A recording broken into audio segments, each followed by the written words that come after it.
एक दिन एक कंपनी में इंटरव्यू के दौरान बॉस, जिसका नाम अनिल था, ने सामने बैठी हुई महिला जिनका नाम सीमा था, उनसे सवाल करते हैं कि आप इस नौकरी के लिए कितनी तनख्वाह की उम्मीद करते हैं। सीमा बहुत कॉन्फिडेंस के साथ बोलते हैं, जी 90,000। सीमा ने बिना किसी झिझक के आत्मविश्वास से यह बात बोला था। अनिल उनकी ओर देखते हुए आगे पूछता कि आपको किसी खेल में दिलचस्पी है? तो सीमा बोलती, जी मुझे शतरंज खेलना बहुत पसंद है। अनिल मुस्कुराते हुए बोलते हैं, शतरंज बहुत ही दिलचस्प गेम है, चलिए इस बारे में बात करते हैं। आपको शतरंज का कौन सा मोहरा सबसे ज़्यादा पसंद है, या आप किस मोहरे से सबसे ज़्यादा प्रभावित हैं? तो सीमा ने मुस्कुराते हुए कहा, जी वजीर पसंद है मुझे। अनिल ने उत्सुकता से पूछा, क्यों? जबकि मुझे लगता है कि घोड़े की चाल सबसे अनोखी होती है। तो सीमा ने गंभीरता से जवाब दिया, जी बिल्कुल, घोड़े की चाल सबसे अनोखी होती है, किंतु वजीर में वो सभी गुण होते हैं जो कि बाकी मोहरों में अलग अलग रूप से पाए जाते हैं। वह कभी मोहरे की तरह एक कदम बढ़ाकर राजा को बचाता है, तो कभी तेजी चाल चलकर सबको हैरान कर देता है, और कभी कभी तो वह राजा की ढाल बनकर के राजा की रक्षा भी करता है। अनिल ने उसकी समझ से प्रभावित होकर पूछा, बहुत अच्छा, बहुत शानदार।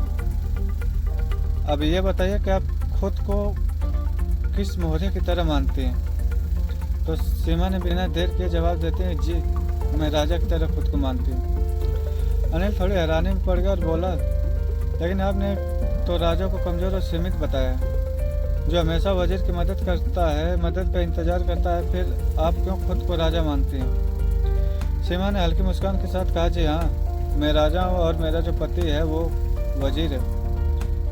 वह हमेशा मेरी रक्षा मुझसे बढ़कर करता था, हर मुश्किल में मेरा साथ देता था, लेकिन अब वह इस दुनिया में नहीं रहा है। अनिल को यह सुनकर थोड़ा सा धक्का लगा और उसने गंभीरता से पूछा, तो आप ये नौकरी क्यों करना चाहते हैं? सीमा की आवाज़ भर आई, उसकी आंखें नम हो गई। उसने गहरी सांस लेते हुए कहा, क्योंकि मेरा वजीर अब इस दुनिया में नहीं रहा, तो मुझे खुद वजीर बनकर अपने बच्चों और अपने जीवन की जिम्मेदारी उठानी है। यह सुनकर कमरे में कुछ देर के लिए खामोशी छा गई। फिर उनके सामने बैठे बॉस तालियां बजाते हुए कहते हैं, बहुत बढ़िया, आप एक सशक्त महिला हैं। शिक्षा और सशक्तिकरण का महत्व यही है कि यह कहानी उन बेटियों के लिए है जो जिंदगी में किसी भी तरह की मुश्किलों का सामना कर सकती हैं।